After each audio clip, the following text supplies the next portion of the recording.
Welcome back, folks. A little bit earlier than expected here after yesterday evening stream, and today we'll have the pleasure of looking at another final series from the Pick Your Poison tournament organized by Daniela and Komi. Please make sure to check out their Twitch channels as well. They are the ones who made all this fun possible. But today, the bracket we're going to look at is bracket G. So that is mid-elo players here. Quite the different type of elo range from last night's final series. And the contestants are going to be BrutalArmy and Max Power, who is also known as MarkLanders. Those are the drafts that we'll be seeing here. Game 1 is going to be played on Arena, and we'll go from there, depending on who loses, of course. They get to choose their home maps as the successive games then. But first of all we know is that we're going to get Arena in Game 1, and it's going to be Mayans against Saracens. So that's what we'll start out with.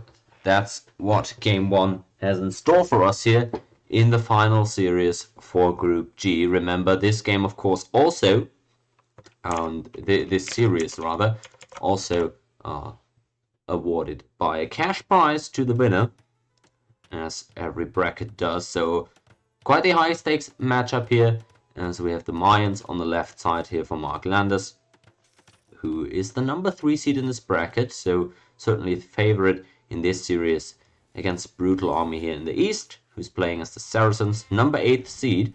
Quite the miracle to even get here, but if you guys remember, I cast his semifinals as well against Alicock, the number 1 player from this bracket, so certainly never to be counted out. Was a close fought series there in the semis, and he'll have to try his luck here at the number 3 guy to take the tournament victory. No do-overs here. This is a best of 5 series for the title in this bracket. No second chances, as BrutalArmy kind of splits his foragers here, or rather the shepherds, not the foragers. Not sure that was intended. But either way, let's get into this series then and check out what civs we have clashing in this here first game. On the right side, it is the Saracens. We've seen them actually yesterday in King of the Desert, be played by MBL to decent success against Villesse. So, cool civilization, really, and maybe a bit underrated too. Of course, most well known for their really good camels, but also their market usage. Remember, market is not only cheaper for them, but it also has better commodity trading fees. This allows for very smooth eco balance and very interesting timings to hit and play around. In this map, Arena, of course, where players always just fast castle and then go from there. Pretty good civ to have there, because getting that feudal age building for less wood and then even being able to trade at the market for reduced prices should be allowing you to always get into a smooth 3 TC boom, if that is what BrutalArmy is looking to do. So I don't hate the Saracens on this map. Definitely, it could be worse. Looks like his food economy is a bit weird right now, but either way, he's getting there. Gets the lure, makes sure not to die there. So that's always a good start. And let's swing now over on there to the west, where we have MarkLanders playing with the Mayans, who of course are also not one of the most well-known arena civs, since remember, this is the Pick Your Poison tournament. The opponent chooses which civ you have to use on which map.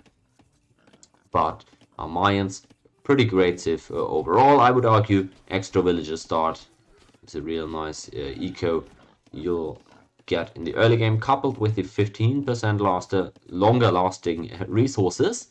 So that gold you have in your base lasting just a bit longer, not forcing you to move out as early, if that is indeed what you want to do. But yeah, the marquee unit of the Mayans is of course the archers, cheaper cost there, and the unique unit is an archer too. So that is mainly what Mayan players oftentimes try to play around. However, we said this yesterday already, those Imperial Age Eagle Warriors some of the scariest units in the game to face. Later on, 40 extra HP. They really don't trade badly against anything anymore at that point. Well, except probably hand cannoneers, but you know, you get the point. That's it though. That's it for the quick Civ overview. So let's now see how both these guys end up playing this one out. Looks like, despite this being the first game of the series and possibly the first game of the day for a few of these, for one or both of them, it is clean. Barely any idle TC time. Players probably not too mad about how this has gone so far, and I would be surprised if either of them had troubles getting their fast castle transition to go through smoothly.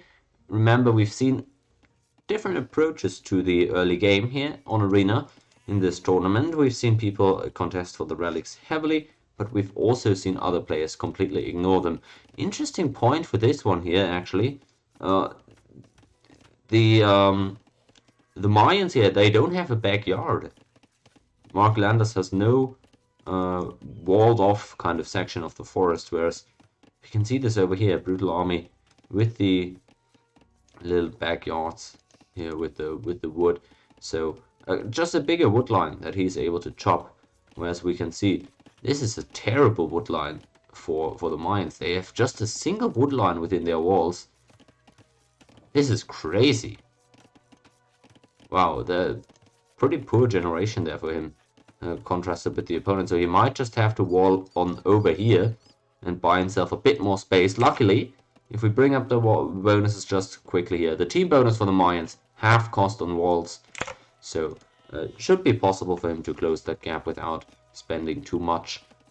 But ideally, I would like to see him do that at some point, because man, that is a sorry look for a base. Oh boy, not what you love to see. Either way, Mayans with the extra villager here, BrutalArmy, it decides to go for a very, well, ideal 25 villager castle age, I would call it. It is kind of the sweet spot there where you don't need to put on another house, so I get that. Makes perfect sense to me. Could of course also, if you're in MarkLanders position, think about doing villager plus town watch there in feudal age, and that might actually be what he's looking to do. So that then wouldn't need him to do another house, but no, actually takes it a bit slower. Both players looking to go for that market blacksmith. I assume that's exactly what we've got here. So yeah, the build's really nice, although BrutalArmy now with some idle TC time.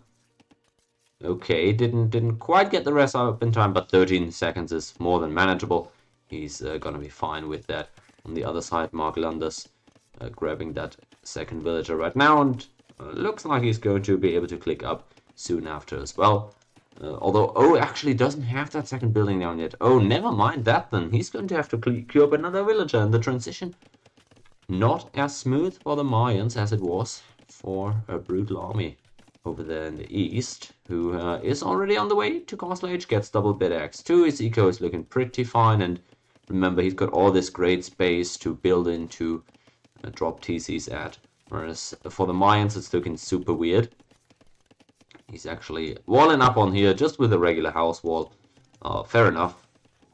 If the opponent doesn't punish that, that's fair.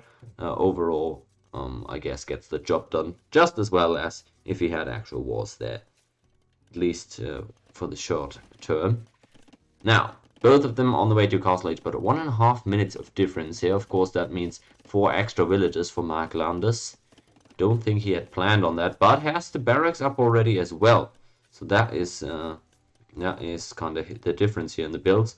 Whereas Brutal is still building that one. So Spearmen out on the map first for the Mayans. Saracens going to be trailing a bit, but are going to be able to get monks out there faster if they so chose. However, looking pretty rough there in terms of wood right now. I'm not sure why we... Well, no. Okay, so... Oh, never mind. He's got double bedrocks already. It's not a terrible wood eco, but you can see right there, not able to drop the monastery right away, and thus ends up inserting another house here into the build. not able to maximize really the value out of his fast castle time. I would have really liked to see him put that monastery down a lot faster. Oh, this is taking a while, and he's not even putting it all the way to the front, which I guess is fine, since he might just focus on the relics that he's got to the north here. So the monastery position, honestly, pretty good. Still, I would have liked to see that come out faster. That's what you play that fast castle for, right? If you don't plan on just dropping town centers left, right, and center, then you really just need to get that monastery up as soon as you hit castle age and get those monks from coming out. You see right now, MarkLanders just hit castle age and is also putting up the monastery immediately. So the actual monk difference is not really going to be there at all. And 3 spearmen already for the Mayans makes it quite awkward for Brutal to try and contest the middle here with scouts. Luckily, he's not even doing that. So he's not even planning on doing that, getting the archery range in place of a potential stable. And has the monks coming out now, although interestingly, it takes quite a while to get out here on the map.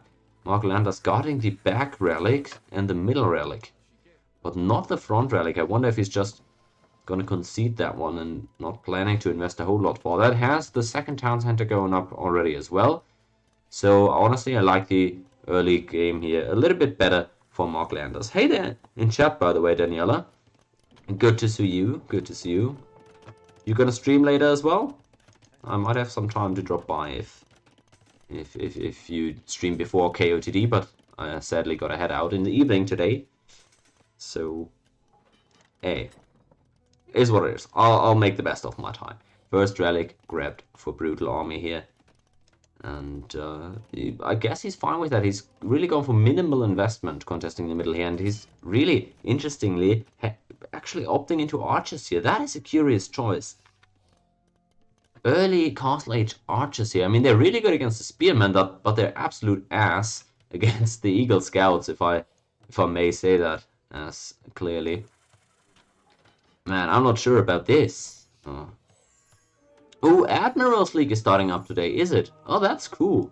That was a really good tournament first time around. That's kind of how I discovered your channel in the first place, I believe. So, yeah, looking forward to that. Who's playing today then?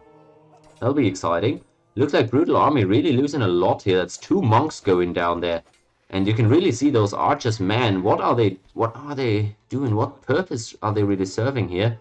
I guess he was able to take out the eagle there with it. But man, losing 2 monks, it's gotta feel rough. Wheelbarrow coming in, or actually, yeah, wheelbarrow for MarkLanders. He's taken that relic, snatching it right out of the center. Okay, he's gotten it home. This is right across the finish line. I guess this qualifies as a touchdown.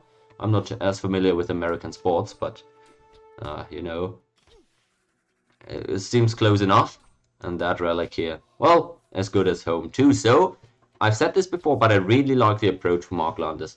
He's not investing a ton into middle control, but instead going for the triple TC, whereas on the other side, BrutalArmy is investing quite a bit into army, but has no additional TCs and no relics to show for it. How are you losing the TC battle and the relic battle? I'm not meaning to flame him. I'm just meaning to point out what's going wrong for him here, obviously. Okay. This is a rough early game for them. Luckily, crossbow upgrade is in now on Botkin arrow, so these archers all of a sudden are pretty powerful units, but he's already quite far behind here. About to be down 3-2 in relics, and having 8 less villages than the Mayans here. Already, the difference still increasing, so not a position that I would like to be in here, quite frankly, for the Saracens.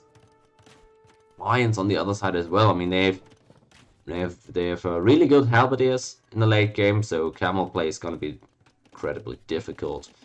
They've got these super strong eagles, as we've already mentioned, and of course their bread and butter, the archers themselves. If you, as the Saracens, are trying to play archers, then remember there's that castle age unique tech for the Mayans that makes their skirmishers incredibly powerful. That extra projectile, such a great upgrade for skirmishers. Definitely not ideal, not what you would like to play into there if you're the Saracens, or and if you're going for archers, that is. So I really am struggling to find advantages that BrutalArmy currently has over Mark. I'm not really currently seeing the angle, but maybe there's something that I'm missing. Maybe he's got a strategy up his sleeve that can surprise the opponent. But really, props to Mark for being able to grab 3 relics while expanding behind this. I like the stone walls as well. This is what I said earlier. Just drop a stone wall there. It's really small gap there to just wall up through, and he's not taking any chances there. Same thing on the west. So despite this absolutely weird generation of an arena map, I mean, look at this. This is the only woodline he has had inside his base, without even having a backyard. Whereas on the other side, this is what it looks like for BrutalArmy. So the fact that he's been able to get up to such a good start and now able to secure his flanks, he's going to be more than happy with that. MarkLanders in a good spot here, and BrutalArmy already the underdog going in. First game not going into, well, his favor so far, so to speak. Let's see how he'll react to this. Forward archery range seems to be the play for now. Interesting choice for the Saracens to go this heavily into archers, but so far he's got, well, he's got quite some numbers and no counter units for MarkLanders just yet. The Eagle Warriors aren't upgraded at all, so that's why he can't really contest those. And the siege workshop is now coming in behind it. BrutalArmy trying to make a push here, trying to break into that base. I've got to say, I've seen easier pushes. Always difficult to push an opponent who's got Eagle Warriors with crossbows and siege, because Eagles are really good against both. But as long as there are no upgrades for Mark, I feel like you're okay with that. It looks like Mark is actually prioritizing getting up to Imp here. He's putting up the defensive castle and just storing up resources right now. It looks like, really, Mayans intending on going to Imp. And BrutalArmy really has his mind set on doing damage in Castle Age now, trying to break in with the battering ram, apparently. And let's see if he'll have success with that. It's looking quite okay. His castle no fletching yet whatsoever, so the range is also quite limited. House walls coming up for MarkLanders now. He's trying to delay this push and slow it down as much as possible. I really like this approach again. I gotta commend him for that. The gate is going to fall, but he's got decent walls here that makes it difficult for the crossbows to find a lot of immediate value and do damage right now. So there we have him coming in for the Mayans. Mangonel as well. This is all the right answers for my money. And do we see it right there? The crossbowman can't even get in there. Might have been a really good choice to actually put the castle in this exact spot where it didn't hit the ram, as long as it was working away at that gate. So to hide the castle actually for as long as possible, making BrutalArmy believe that he was able to break in there, which obviously was not the case. We have quite comparable imp timings, but look at the ecos behind this. The gap just has widened and widened throughout the game. We're now looking at a 30 villager lead for MarkLanders, 30 seconds faster to imp as well. So he's gonna have a tough time, BrutalArmy that is, trying to do any damage here. Looks like he's just going to get all produced. Now we see the upgrades coming in for MarkLanders. The archer upgrades as well as Eagle Warriors. Now he's even feeling bold enough to go for double gold here right out of the gate. It's not like he's got a 130 villager economy up and running yet, but it looks like he feels fine enough just going for that. Has a few plumed archers here already, and that's gonna be, I guess, his attempt at trying to take out some monks, maybe beat back those crossbows. Mangonel to protect against the ram as well. It is a nice spot that Mark has maneuvered himself into with the 3 relics. Remember, that double gold comp looks quite appealing. And finally, the infantry upgrades start coming in too. So this is really difficult for Brutal to get through. I can't see him, honestly. I really can't see him finding an answer to those Eagle Warriors. Like, the plumed archers are nice and all, but if Mark just went full Eagles at this point, I don't think BrutalArmy would even be able to afford the tech switch that he would need to deal with those. I don't know about this. I don't know about this. Although, I mean, Saracens, do they get hand cannoneers? They probably do, right? I mean, if they do, then that would of course be a somewhat cheap army. And he's getting chemistry now, so I hope they do get that. If they don't, Eagle Warriors are just absolutely unstoppable in that case. Redemption is in, and the Mangonel was actually converted there, so that was nicely done by BrutalArmy. Probably caught Landers off guard with that, but we see the Eagles now. They've got decent upgrades, not even max upgrades though, and they're still able to push back those crossbowmen. That's the power there for the Mayans, and I really struggle to see what Brutal is able to do against that. Eagles going in, taking out the Rams, while the trebuchets are working away at the buildings. Quite ambitious forward archery ranges still for BrutalArmy. How is he going to protect those? Nobody knows for now. He's still just doing crossbow spam, and that's what he's grabbing chemistry for, apparently, just for his crossbows. He's not made anything but them, and he doesn't even have armor upgrades on them, so he realizes how strapped he is with the economy, and only getting what he can afford. Ballistics on the way now as well. Well, much needed, really, because those Eagles, they're starting to move fast, but you can see that he's cutting them down right now. He's getting good one-shots in on them, so Mark needs to get better upgrades, a little bit of a bigger mass, and then potentially what's it called? The El Dorado as well. Ideally, that's what his Eagles would look like here. And as he's starting to mass queue up those Eagle Warriors, he's probably gonna take the power back here, but as things stand, Brutal still has enough crossbows here to keep one-shotting those individual Eagle Warriors. So he's taking really good trades here. It doesn't necessarily look like it, but the trades in and of themselves are fine. The issue just being that the longer this goes on, I think the worse it's going to get for him, because he's already got max upgrades on those. Finally has the Arbalest come in, so his Arbalests aren't really going to get a lot stronger. And MarkLanders has all the tools he needs against that. He could go for Holche skirmishes. He could just keep making Eagle Warriors. No matter what he does, as long as he has a big enough number, the Arbalests are just gonna start trading badly into that. But good job by Brutal. Now the most important part of trying to go for an archer push is having enough archers and keeping the archer mass lethal. And that's what he's been able to do. So at least he's not just getting pushed back with ease.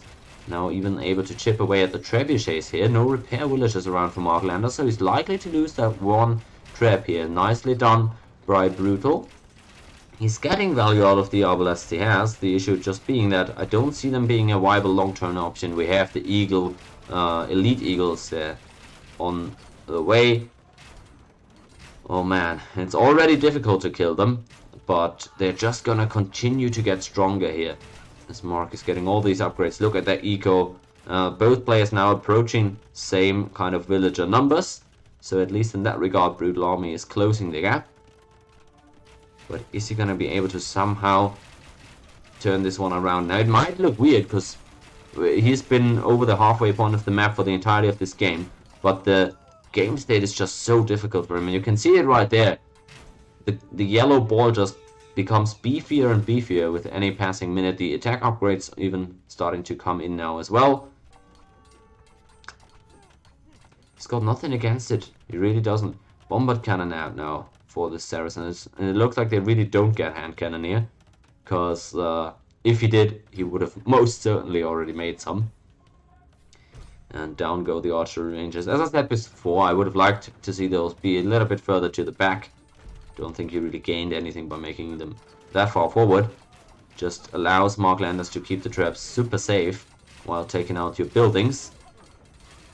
And more upgrades even coming in still. We're getting Elite Plume, we're getting Thumb Ring, so I get the instincts there for the Mayans. They always want to make Plumed Archers. It's just such a fun unit to play with. But so are the Eagle Warriors. And really, I don't think he needs double gold right here. I think he could afford to conserve a little bit of that gold. Let's go for Eagles and Skirmishers behind until the opponent makes a unit switch that forces you to do otherwise. But nonetheless, he wants his plumes. He can have his. That's fine with me. He's got double castle. He's got stone to drop 2 more. and that's exactly what he's going to do. He's drop more castles, take the map control with that. He's playing so solid from outside his base. Good eco behind all of this. I've been loving the game plan. And BrutalArmy now has realized he needs something else against this. Looks like infantry is going to be the attempt at an answer against the Eagle Warriors. But cavalry is coming in too, I guess. We're getting some upgrades now on the light cav especially. Not sure about that though. Not sure at this stage of the game. I don't love light cav against the Eagle Warriors anymore. Gotta say.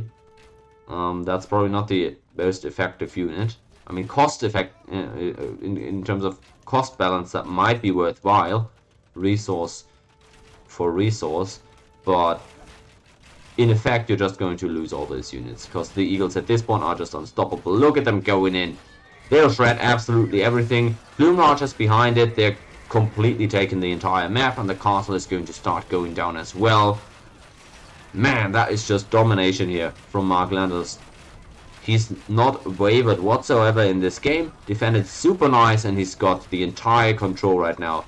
I don't think there's anything left to do for BrutalArmy at this point. He's trying to get into that infantry switch, but he's only got longswordsmen right now. Make that two-handers, as he just got the upgrade. But the plumed archers are just gonna make quick work of those as well. Not gonna be for long. Castle goes down, and I think it's only a question of time. Only a question of when BrutalArmy is calling this one here. It's just a tough road here to come back from this. I gotta say, the castle's really oppressive as well. Taking the entire map control, and the army itself, although quite scattered, and I would like to see him concentrate the forces more, make more of a concentrated push. There are the hand cannoneers. You're telling me there were hand cannoneers the entire time available to BrutalArmy and he just didn't make them? Oh, that is unfortunate. That's so unfortunate. Man, had he gone into those earlier behind his obelisk, maybe that would have been a good idea. But seems a bit late now. I mean, at least that's a super good unit against the Eagles, but it's absolutely awful against the plumed archers. So yeah, he's got two-handers. He's got hand cannoneers that are really good against the Eagles, but nothing to take care of the archers behind this. So man, I guess MarkLanders maybe was anticipating that. Getting some archers behind might have been a good choice. Still would have probably preferred the skirmishers here, quite frankly, but don't think the difference matters all that much.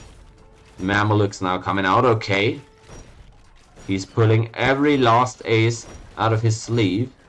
There's an entire deck of cards laying on the table already, and he's still coming up with more. The only issue being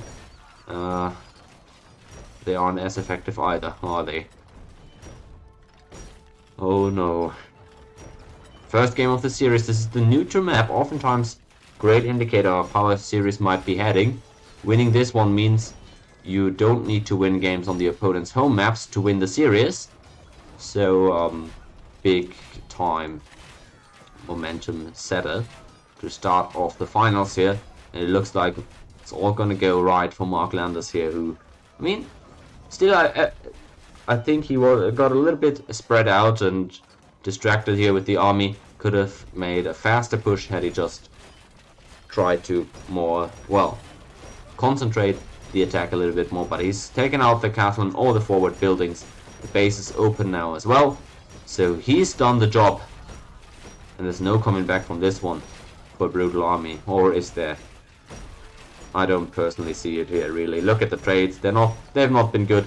KD is also heavily in the Mayans' favor at this point, and the two-handers, I mean, they were a good idea, but look at the range that these plumed archers are firing away from.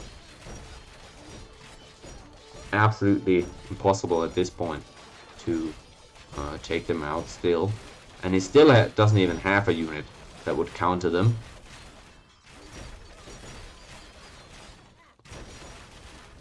Oops, that was a bit of a lag there, but it seems we're fine again. Rams, actually the tool of choice, very interesting, but he's got trebuchets behind those. I just think that the Rams I mean, they were very effective against the initial castle outside, but with all these two-handers being in there, I think very good choice to get some trebuchets in there as well. Arbalests and Plumes now about to shred through the entire infantry army there for Brutal. Would like to see a bit more micro there for Mark, but he might already have gotten up and grabbed a snack here, feeling like he's got this one in the back. BrutalArmy is really trying absolutely everything. He's throwing everything in there to try and stabilize villagers, repairing the castle.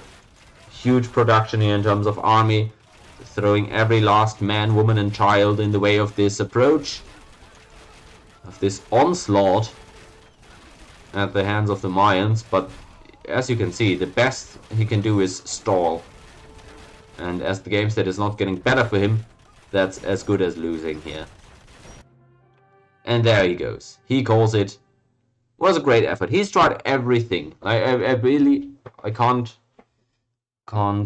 criticize his fighting spirit and creativity. Would have liked to see the hand cannoneers much earlier once he saw the opponent go that heavily into Eagles. In general, Eagles countered the entirety of his army until very late when he went into the two-handers. But hey, I think the most crucial point was the early castle age, where he fell behind in villages and relics. Typically can't afford that to happen. So if we take a look at the draft now, with BrutalArmy being down 1-0, we're going to get to see Islands or Golden Swamp next. Let's see what we got there. Do we have a corresponding what? It looks like game 2 is going to be played on Islands here. Maybe if that's a comfortable map for BrutalArmy. He did win the deciding game in the semifinals against the #1 seed on this map, so I'd understand why you would potentially want to pick that here. Could serve as a big momentum swing for him if he was able to grab a victory here. So let's dive into that right away. Let's not waste any more time. BrutalArmy down 1-0 is the lower seed. Moving on to his home map of Islands to try and take back control of this series. And we've got Burgundians here in the west for him. Very interesting civ. On the other side, it's the Incas for MarkLanders. I think I've personally also been forced to play Incas on Islands in this tournament. Don't think it went too well for me. My landing got spotted very early and easily, and I wasn't able to adapt. So let's hope for MarkLanders' sake that it's going to turn out a bit more favorable for him. Let's start out with the civ overviews as always. We've got the Incans there for Mark. It says infantry civilization there, but I always say how versatile the Incas are. Yeah, man, it just feels so good to play. You've got an answer for absolutely everything. One of the best Arabia civs right now for my money. They're just so good and flexible, but of course that infantry is the bread and butter. Amazing Eagles, super cheap military units. You can see that the food cost being lower on all those military units. That applies to everything, to every military unit that costs food. And think about how many units that are. That means all the melee infantry, of course, the champion line, as well as the Eagle Warriors, of course, who are pretty expensive. So you're getting pretty good returns on that bonus. But it also applies to your slingers and Kamayuks as well. So, man, such a great bonus to have. Makes all your main units cheaper. And it gets better throughout the game even. So, love to see that.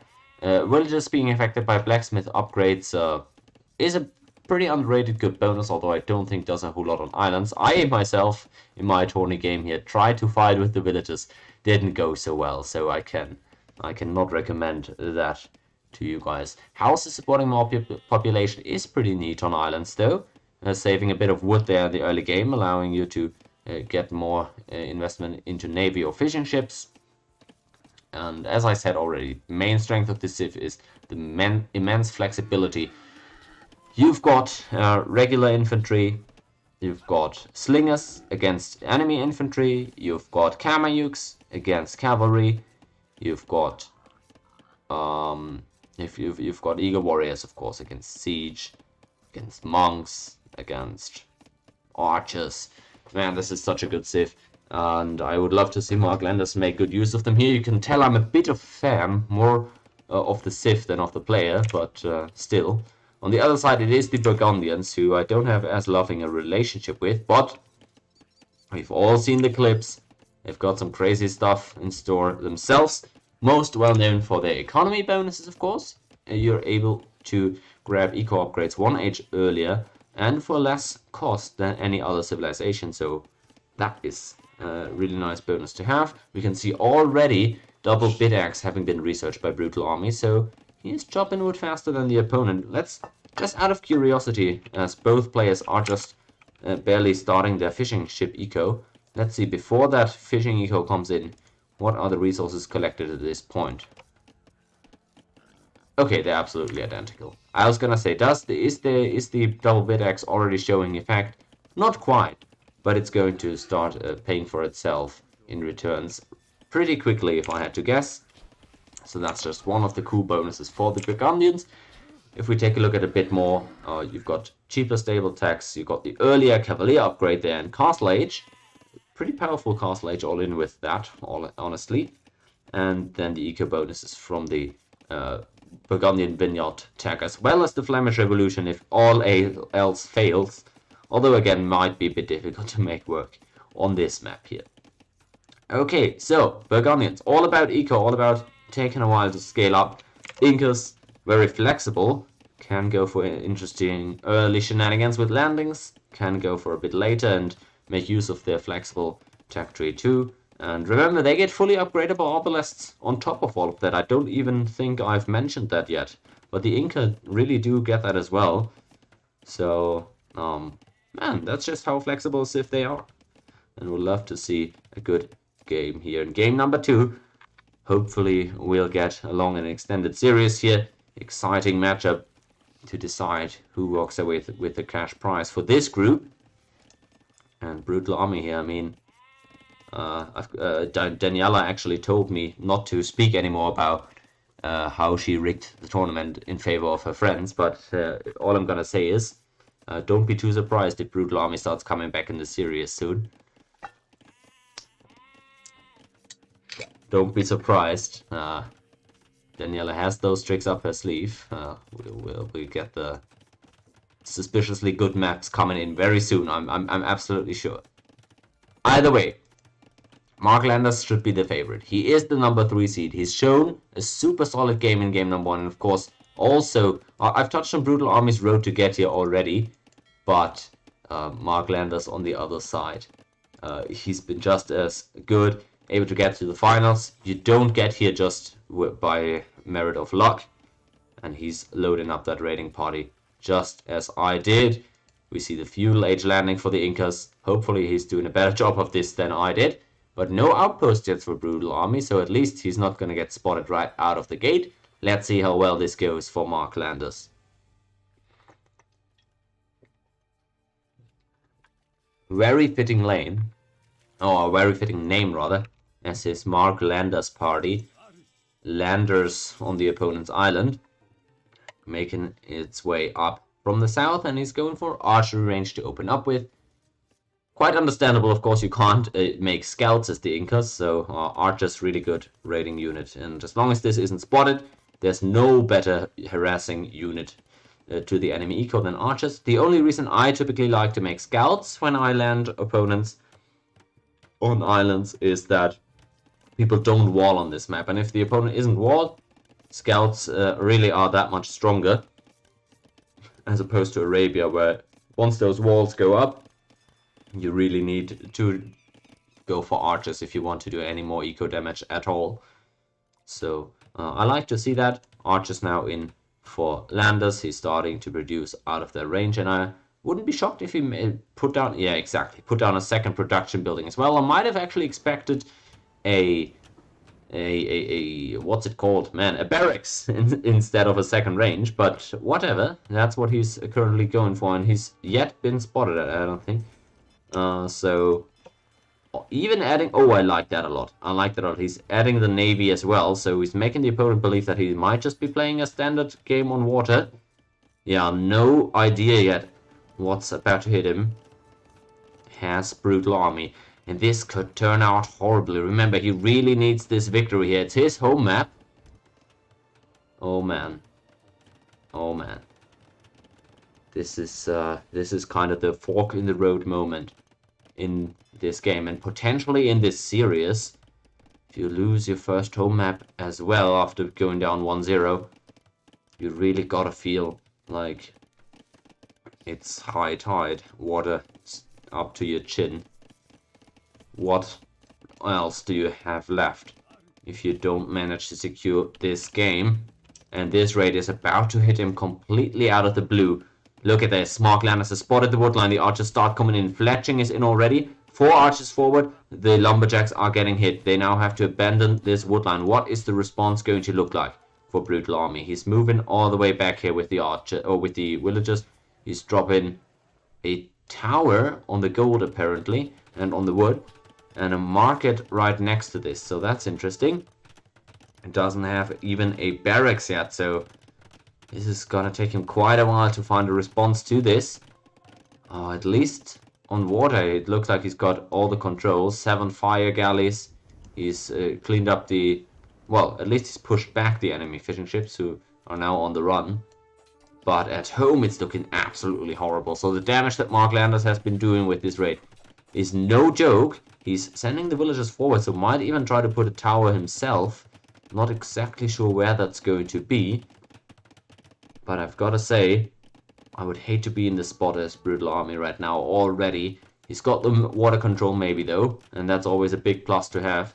The archers have wrapped around onto the gold now, though. We can see that tower positioning, it's not really great. The archers can still harass your gold, and they can still harass your woodline from behind. Oh, might have been a bit of an overzealous tower. Blacksmith coming in behind this as well. The archery range is up, and we see the Inca tower on the southern woodline, and the berries too. Fine value out of that one. Further restricting the eco space that MarkLanders has. And look at this. He left just 1 archer behind there. Probably on stand ground. Zoning away the enemy villagers from the gold. He's keeping more on the south. Still adding more archers behind this, by the way. So he's not looking to let off here at all. About to lose his dock, but man, I don't think he's worried too much about that. MarkLanders is. He's got archers all over the opponent's island, and that is one potent landing that I don't think BrutalArmy was expecting at all. Scrambling to find a response. He's got that archery range up and working now, making skirmishes from out of there. But is that going to be enough? Eco KD still 0-0. It looks like BrutalArmy might have actually lost a villager to boar or something. But I don't think he's auto worried about that at this point. Trading with archers into skirmishers, not the ideal trade, of course. Not what he was hoping for, but still. So far, the numbers aren't there for BrutalArmy to defend the villagers, and he can't mine as much gold as he would like to. Super tricky. At least he's been able to click up to Castle Age. That fishing economy having carried him quite a while at this point. Look at this. No farms yet whatsoever, and he's not on the berries. He was still able to get up to Castle Age, though. So it's not all bad, just the issue being he has 0 safe eco space. This woodline here also very harassable, and not even that much wood left in this one. Let's see how much is there. Oh, that's 2,000 wood in these trees. Okay, that sounds like a lot. It really isn't though. That is going to be chopped very quickly, and he's so open to harassment. He's got the water, but is that enough? Is that enough to stay alive here at home? Another tower is about to come in for the Incas here. Man, he's about to not have any more space to farm at. He really needs to do something right about now.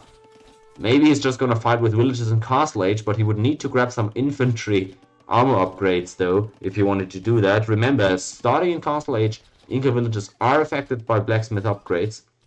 So maybe that is his avenue back into this. Just use the villagers, smash them into these archers' faces. But with no upgrades in yet whatsoever, that's also not going to be a viable option. I think he really might have needed to add a few more fishing ships here. 10. Okay, he did add a few more. That's fair enough. Then 10 of them to try and sustain him through this super rough period. He's up to Castle Age, but with what? He's been able to deny that tower. That was absolutely imperative. but he's still losing space all around his base here. This has got to be so hectic. Remember, this is a tournament final. This would be stressing most of us players out in regular ladder games, but this is a tournament finals, and in a as close to a must-win game as there is in tournaments. Oh,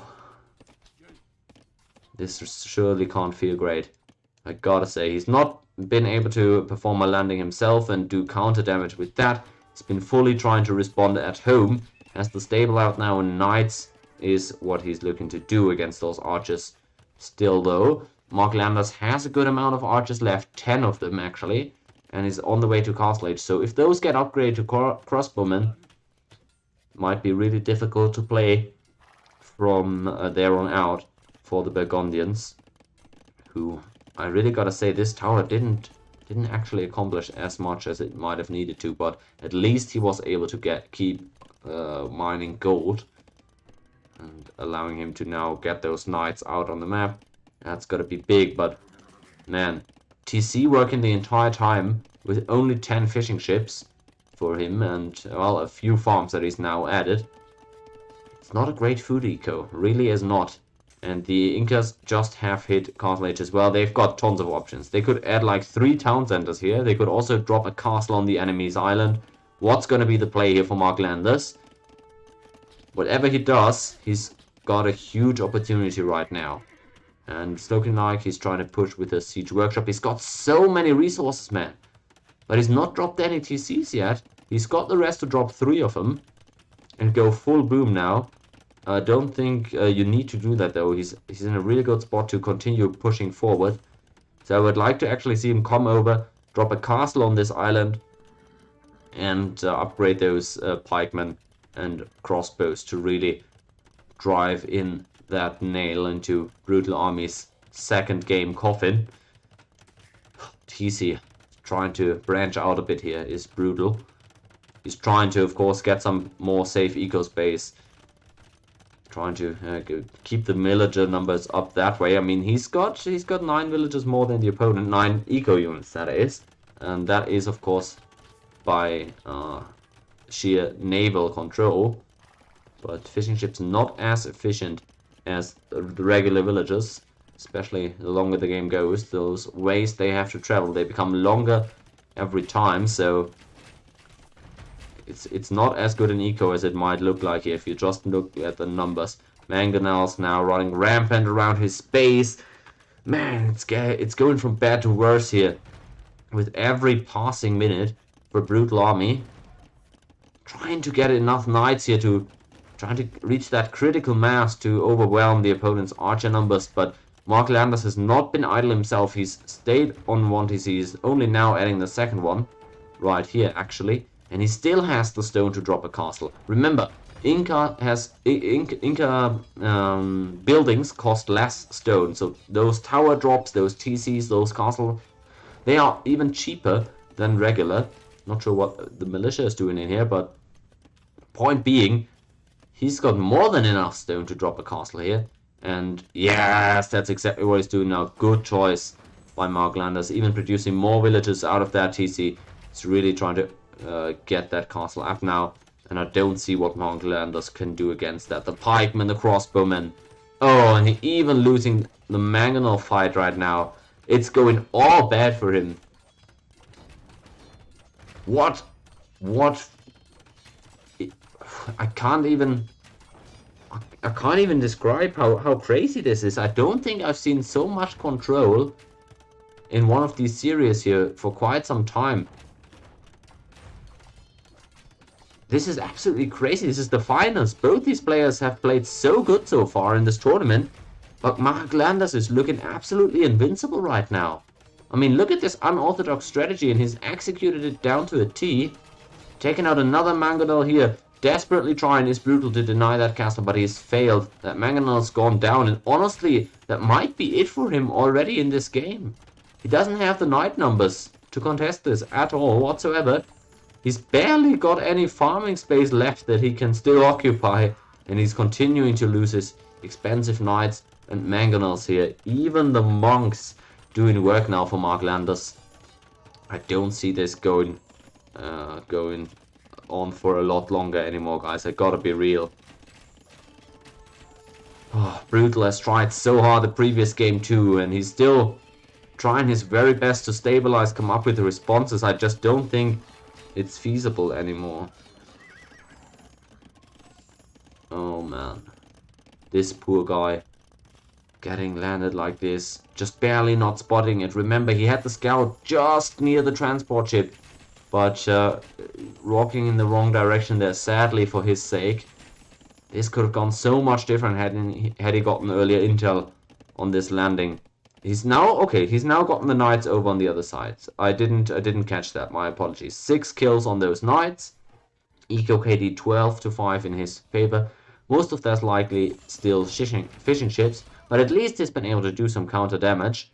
I was waiting for that transport over for quite some time, but this is just much safer an eco for MarkLanders. He's even starting to add some pikemen. Contrast this on the other side. The knights not finding any damage. Well, they're finding some damage, but it's not a worthwhile trade. TC is about to go down. The mangonel has gone down. The castle is reigning supreme on BrutalArmy's island. Man, the poor guy. He's certainly not losing due to a lack of commitment here or fighting spirit. But look at this. Oh, look at this. Oh boy. What is this? 23. These 23 villagers fighting over who gets to pick the best pieces of gold. It's not the eco situation you would love to see at this point in an islands game by any means. Man, what a dominant game. What a 2 dominant games from the number 3 seed here. He's controlling everything so nicely. Dang, really? I mean, just so I was surprised last game how easily he was able to contest for the relics, minimal investment. In this game as well, 10 archers on the opponent's island, a few pikemen at home to defend. That's all he needed to start snowballing here. The gold is pretty much used up for the Burgundians here. They've got a ton of it still left in the bank, but what to do with that? I mean, really, he doesn't have any options anymore. I mean, he can try to pump out more knights, but he's even struggling to get the food required for that. What else is there left to do? It's just kind of waiting to get pushed down at this point. Siege, Kameyuks coming in. That's what I was talking about here for the Incas. They've got absolutely all the options in the game that you could ask for to close out a game. Has got counter units for everything. And he's got the better eco as well. I mean, still, remember, those eco numbers at top, they're kind of fake data. Look at how inefficient the eco is for BrutalArmy. Look how far those fishing ships have to travel. And that's why I've been saying the eco situation is way better for the Incas at this point. And that's why I'm so pessimistic about BrutalArmy having a chance here. He's going up to Imp, I guess that's now his attempt. On 2 TCs, okay. 80-ish villagers. Okay. I guess it's something. I just wonder why. What do we get in Imp that we don't get in Castle Age that helps us? Trebuchets don't help us. They just get run down by the opponent's army. I mean, I guess he thinks he might need trebuchets to push down those towers in Castle, but right now the army is the main problem, and he could get that Cavalier upgrade in Castle Age, remember? So I'm not quite sure the Imp was the right call for him. He did have so much gold, so maybe full Cavalier would have been an option, but with Kameyuks there as well, I guess it is tough. Maybe he's gonna get better units against those here in Imp. Let's see what he's trying to do there. He's actually got 2 Kameyuks himself now. I guess maybe monks is the answer there. MarkLanders could even click up to Imp as well now, by the way. And that's exactly what he does. Oh boy. He's added the TCs at home. No, he's got this in the back. I'm so sorry Brutal. Looks like light calf is supposed to be the answer here. I don't see it. I don't see it working out personally. But hey, I respect the attempt. And that's the trend continuing from last game. Like, he tries absolutely everything. Only when he's tried all the units that he has access to, and only when he's fully pushed back will he throw in the towel. Burgundian Vineyards now coming in. He doesn't have that many farms, but sure, I mean, decent eco upgrade. And his villager numbers are fine, so it's not like his eco is terrible. It's just that he's really not got a lot of space to go into. And looks like he's trying to ferry some units into the middle as well. That I like. I've said this a bunch of times already in these island games. I would like to see people take the middle islands early. And I don't even think you need the TC here. Even just a mining camp with 5 villagers, start taking that goal, I think is a really good idea to do earlier even than this. Especially when you've kind of been struggling with space to farm at. Nonetheless, good play by BrutalArmy. Good awareness there. And he's still got the naval control, remember. So at least on the waters, he's kind of free to do whatever he wants. Now trying again to push back those rams. Kamayuks and knights. Converted Kamayuks here doing the heavy lifting. And it is trebuchets here in Imp now trying to push back against the castles. For how long is that going to work though?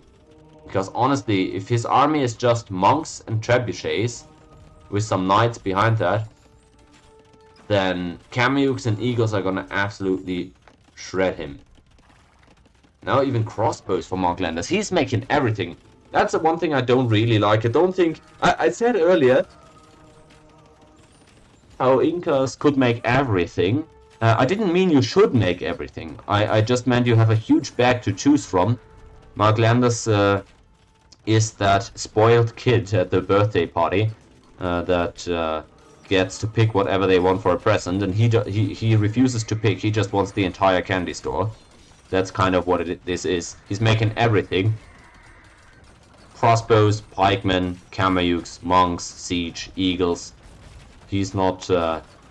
Yeah, he's not one to decide here, but that makes it also difficult for BrutalArmy to get the counters, right? I mean, if there's not a main unit you're focusing on, then the opponent doesn't have one main counter unit available. So maybe it works in his favor too in the end, who knows. Trebuchet's going down there against the Rams. Oh, BrutalArmy.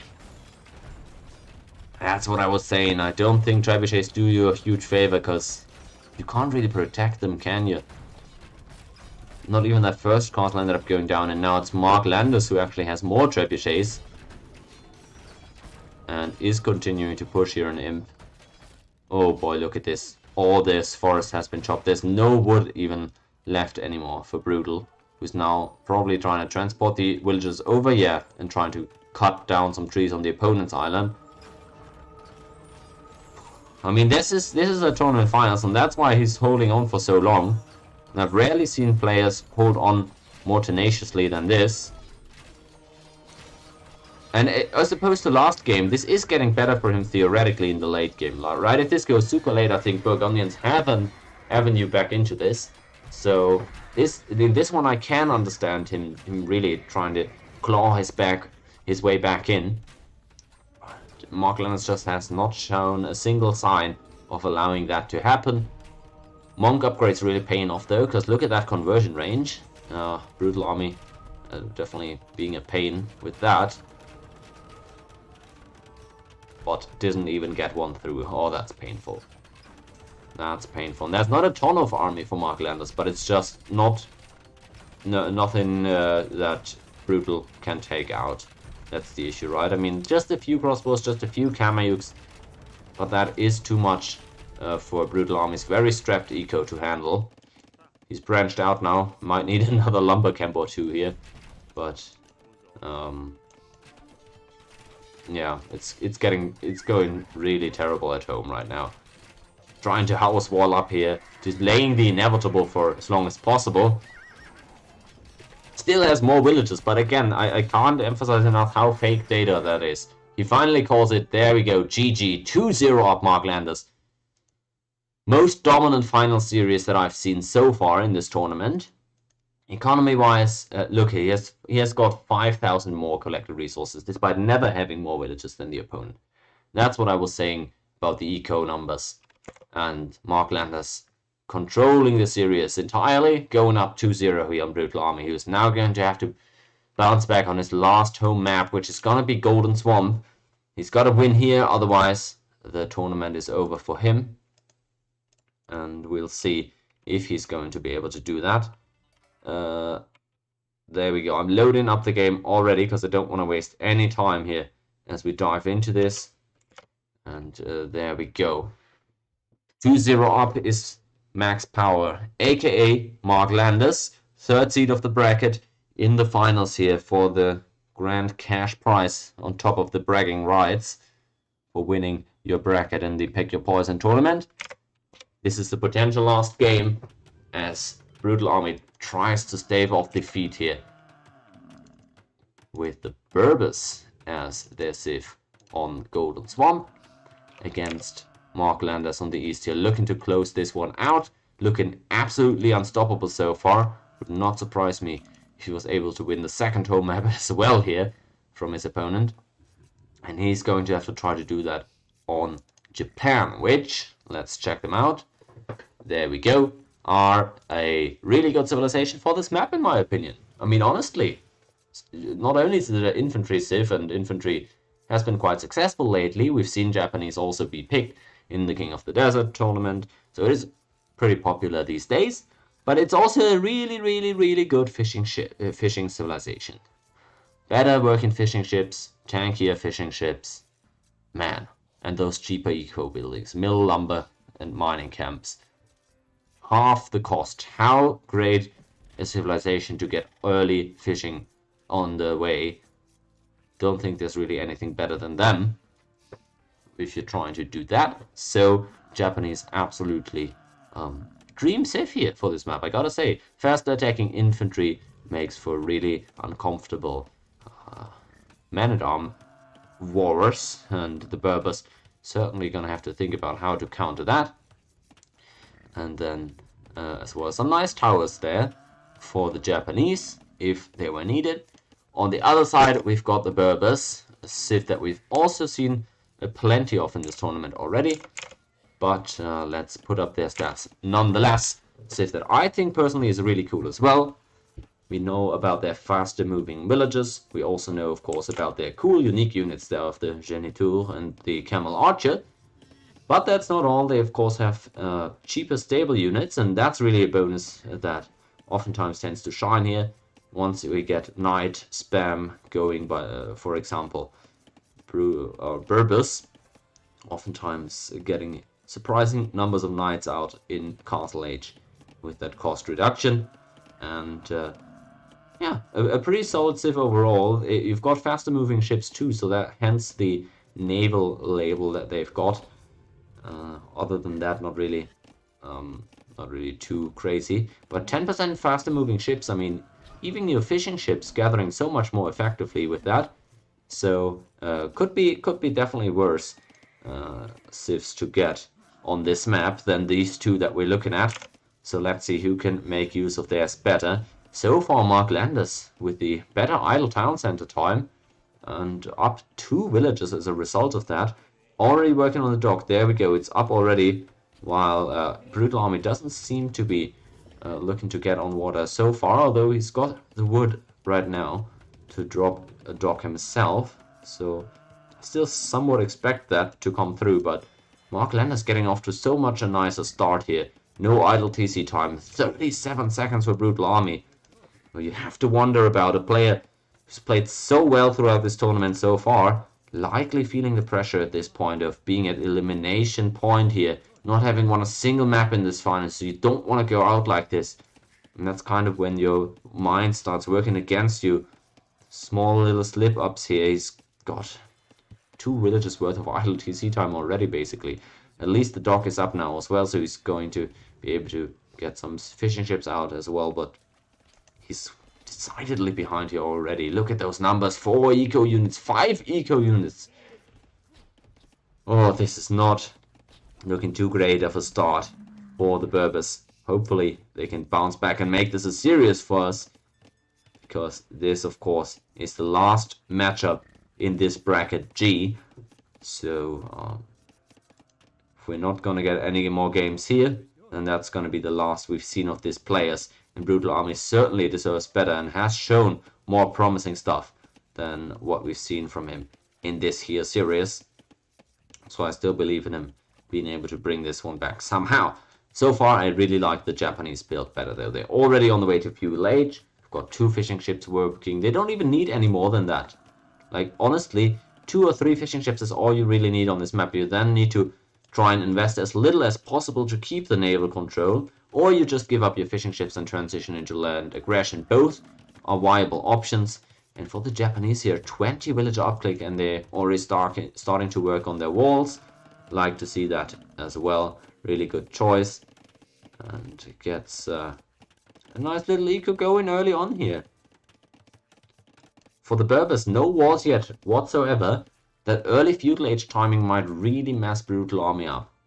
Now, so far, what I've seen from MarkLanders, I expect stock standard player. I'd expect him to open up with ships, and he's adding the second dock right now. Let's see if he's scouted the opponent. I talk about this every time on this map, but you need to scout the opponent. That's exactly what he's done. He's seen BrutalArmy has a dock, so that's why he's going for 2 docks. Sometimes on this map, the opponent will not do any docks. In that case, you don't want to, of course, add that second dock yourself. Looks like MarkLanders is going for the very standard approach of double docking here and getting the Navy going as immediately, as soon as possible. That's exactly what he's doing. And the fire galleys are being produced here. Smooth sailing so far for the Japanese. And BrutalArmy now. I would like to see him start walling up as well. Now you can anticipate the opponent to probably not immediately go into a red land rush. But actually BrutalArmy hasn't scouted the dock, and the opponent has gone up crazy quick to feudal. So if I was him, I would expect honestly the opponent to do a land rush. If I thought he didn't have any docks, obviously. Right? There's no other reason to go up this early if you don't even have any docks. Now, the Japanese obviously do have docks, but BrutalArmy hasn't confirmed that, which I'm not a big fan of. I think that scouting is very important, but he's actually lost his scout. Oh, I did miss that. My apologies. He's actually lost 3... He's lost 2 eco... What? Oh, man. What happened there? Where did he lose 2 eco units? I think I've got to go back here to see where he lost those 2 eco units. We'll come back to here 11.5 minutes in a second here. But let's just quickly go back here as we find out where those 2 eco units were lost. Were those 2 villagers lost to luring boars? Or what was going on? Oh, that is so unfortunate. That's why he was also so far behind in terms of villagers. Not only the idle TC time. Oh, I feel so bad for this guy. Man. There he goes. That was one of them.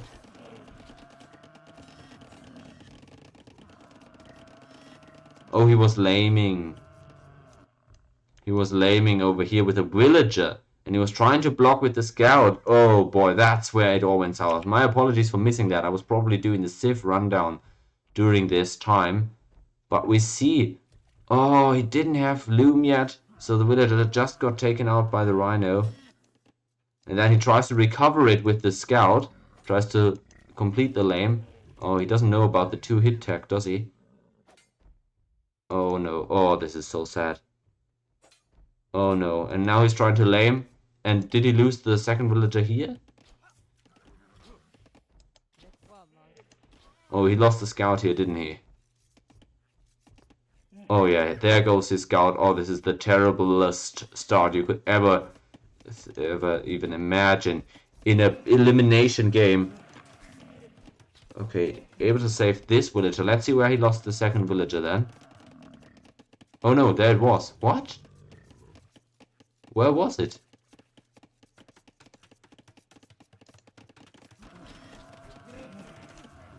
Here.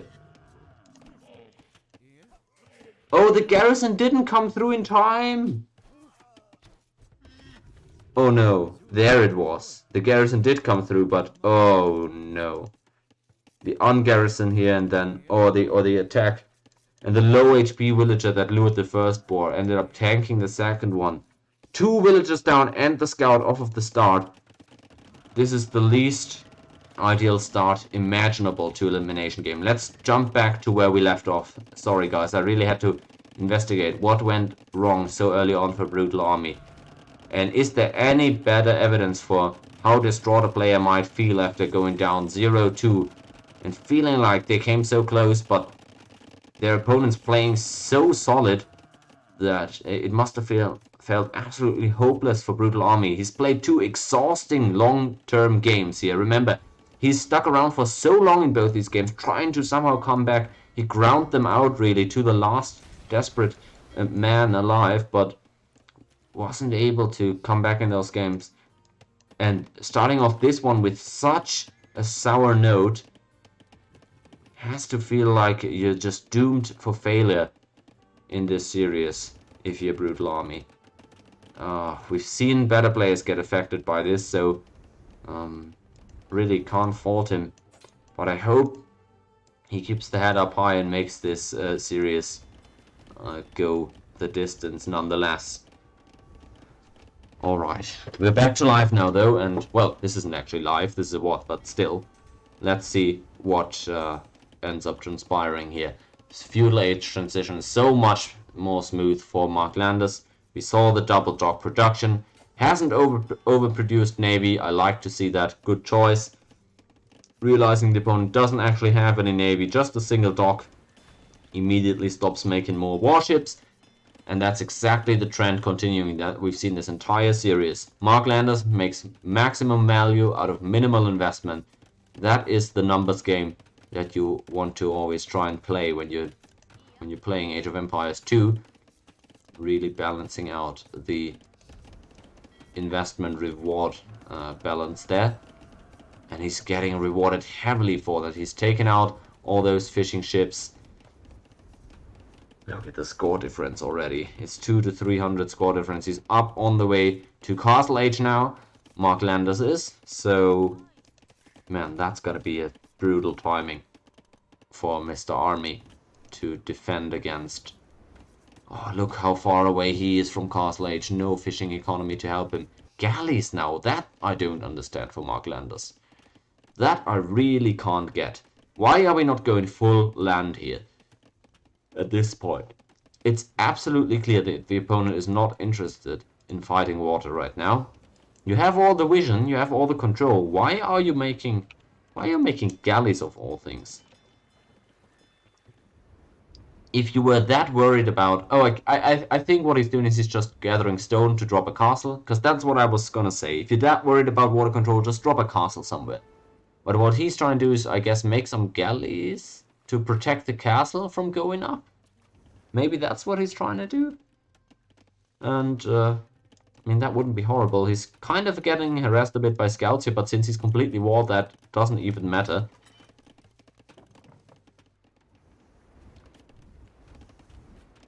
This is crazy. Oh no. Oh boy. The eco numbers, they're looking a little bit more fine now, but again, I hate to say this every time, but this is just some fake data. MarkLanders all the way up to Castle Age now, already sitting on 30 villages, few fishing ships to boot, and he's up there now. BrutalArmy gotta be shaking in his boots at this point. He's got nothing, and he's giving it up here. One of the most dominant finals performances I've seen in Age of Empires 2. MarkLanders grabs the victory in Bracket G. Huge congrats to him. What a final series. He takes the prize there, and BrutalArmy, after such a great tournament, just didn't have it on this day. We've broken down extensively at what points things went wrong there, so don't really need to go over this again, but what amazing play from MarkLanders, and what a deserving victory here. It's the number 3 seed coming through to win the bracket. Solid final series, and absolute domination by the man. So I respect that a lot. That was a great series to watch. Not really for the excitement value here, but more so in terms of dominance gameplay. That was really nicely done there, and probably lots of things to learn for us lower to maybe even mid elo players. But thanks for joining me for that and for the journey throughout this bracket G that MarkLanders ends up winning. I'll be casting more of these tournament final series as they get uploaded to the Discord server. But this is going to be it for now. Maybe I'll be back tonight with another series if I've got time for that. I'll see how that goes. But thanks a lot, everybody, and congrats to MarkLanders. GG's to BrutalArmy as well. And I'll see you guys next time.